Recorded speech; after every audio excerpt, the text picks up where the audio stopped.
Bon, je voudrais vous montrer le programme Memo, ce qui pourrait avoir l'air éventuellement. Donc, ce qui serait bien, c'est qu'on mette deux choses ici, un chronomètre qui compte les secondes nécessaires pour résoudre notre jeu, et aussi un compteur des essais ou des clics, appelez ça comme vous voulez. Donc, à chaque fois qu'un utilisateur clique sur une image, bien, le compteur augmente de 1. Okay. Donc, je vais vous expliquer un peu là, donner des indices pour être capable d'ajouter ces éléments-là à notre jeu. Bon, vous avez remarqué que dans les dans les tâches précédentes, ici, on affichait par exemple l'ancien choix, puis dans la deuxième ligne, ici, on utilisait le choix. Donc, ça, je vous avais dit que c'était temporaire, donc on va remplacer ça, par exemple, par le chrono ici, éventuellement, et le nombre d'essais ou le nombre de clics. On va commencer par le nombre de clics parce que c'est un peu plus facile.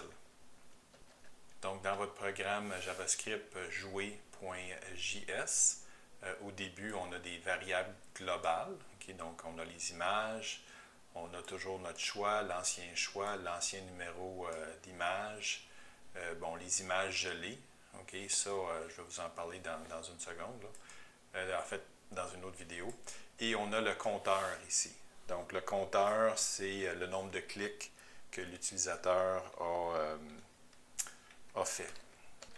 Ce qu'on veut, dans le fond, c'est venir afficher ici le compteur qui va augmenter de 1 à chaque fois que l'utilisateur clique sur une image.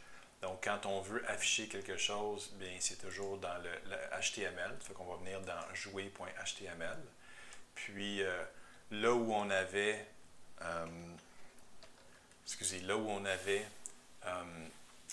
l'ancien choix et le choix, maintenant, on va mettre, par exemple, le compteur.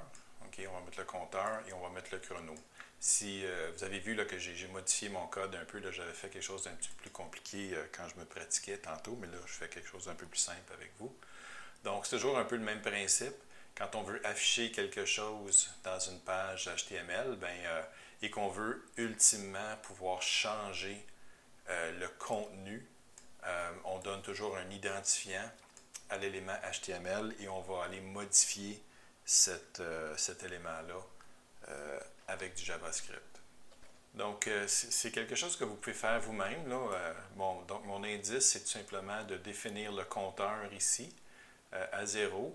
Puis, quand vous allez être en quelque part, vous choisirez un endroit approprié dans la fonction montrer pour augmenter de 1 le compteur.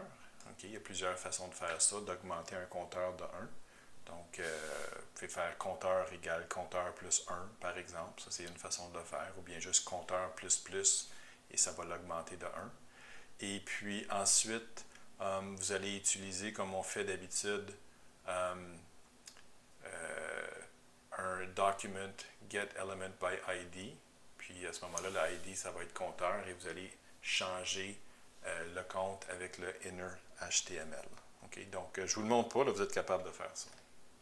Un autre élément que j'ai oublié de mentionner dans notre jeu, c'est que ce qu'on veut, c'est que, par exemple, si on a nos chats de choisis, si on reclique sur nos chats, il ne se passe rien. Donc, présentement, dans votre programme, si vous cliquez sur le chat, probablement que ça redevient comme un point d'interrogation. Donc, une fois que notre usager a identifié les chiens, par exemple, bien, on ne veut plus qu'il y ait d'action qui se passe quand on clique sur les images qui sont déjà trouvées par notre joueur. Donc, la stratégie que j'utilise ici est assez simple, c'est qu'on va se rappeler des numéros d'images qui ont été trouvés. Donc, dans le cas présent, ici, on aurait les numéros d'images 0, 1, 2 et 3 qui ont été trouvés. Puis, par exemple, si on trouve le lapin ici, ben, on va rajouter aussi les éléments 6 et 7. Donc, l'idée, c'est de mettre ça dans un array et on va, à chaque fois qu'on clique sur une image, si jamais l'image a déjà été affichée et on dit qu'elle est gelée, bien, on ne fait rien, tout simplement. Donc, je vais vous montrer comment faire ça. Donc, pour être capable de se rappeler des numéros d'images qui sont gelés, c'est-à-dire qui ont déjà été identifiés et qu'on ne veut plus changer, je vous conseille de construire un array qui est vide. Okay? Donc, on fait ça en disant que c'est égal à 0. Et puis, j'ai appelé ça num image gelée. Okay? Et puis, ben, c'est assez simple dans le fond. Ici, aux lignes 25 à 31, j'explique. Donc, dès que vous commencez votre fonction ici, montrer, bien, la première chose à faire, c'est de vérifier si le numéro d'image est effectivement gelé. Donc, le numéro d'image va être gelé si il se trouve dans le array qui s'appelle num image gelée. On a déjà vu, j'avais fait une vidéo qui expliquait différentes méthodes ou fonctions qu'on peut utiliser avec des arrays. Puis une méthode qui est vraiment très utile s'appelle includes. Donc ici, on se dit, ben, est-ce que le array num image gelée contient le numéro d'image qu'on est en train de traiter, qui a été cliqué? Si c'est le cas, donc si jamais le numéro d'image qu'on vient de cliquer fait partie de ce array-là, bien ce qu'on fait, c'est rien. On fait un return. Donc la commande return arrête l'exécution de la fonction, peut aussi donner une valeur. Par exemple, si on faisait une addition, ça pourrait donner la valeur du résultat. Présentement, on n'a pas de résultat, donc ça fait juste arrêter abruptement l'exécution de la fonction. Donc, toutes les lignes qui suivent par la suite ne seraient pas exécutées si jamais la condition ici était respectée. Donc, c'est ce qu'on voit.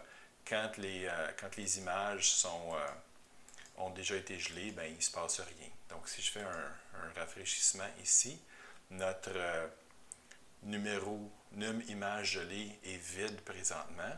Si, par exemple, j'identifie les lapins, à ce moment-là, on sait que les numéros associés avec les lapins 6 et 7 font partie de num image gelée. Et puis, quand on clique dessus, ben, il ne se passe rien comme on veut.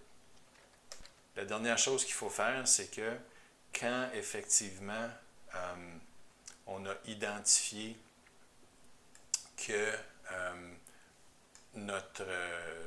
on a des images la même image ou le même animal a été cliqué dans 2 clics consécutifs, bien, ce qu'il faut faire, c'est qu'il faut aller mettre les numéros de ces images-là dans le array qui s'appelle num image gelée. Et la méthode pour faire ça, ça s'appelle un push. Okay?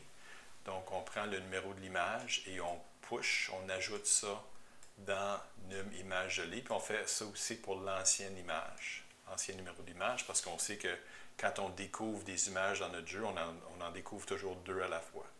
Donc, une fois qu'on a placé ces numéros d'image gelés-là, bien, ils vont s'ajouter. Au départ, notre array est vide. Quand on trouve les lapins, on vient installer ici les numéros 6 et 7. C'est ce qui fait que si jamais on reclique sur ces images-là, bien, il ne se passe strictement rien à cause du return qui est là. Donc voilà. Je vais m'arrêter ici, puis dans une autre vidéo, je vais expliquer comment faire le chronomètre.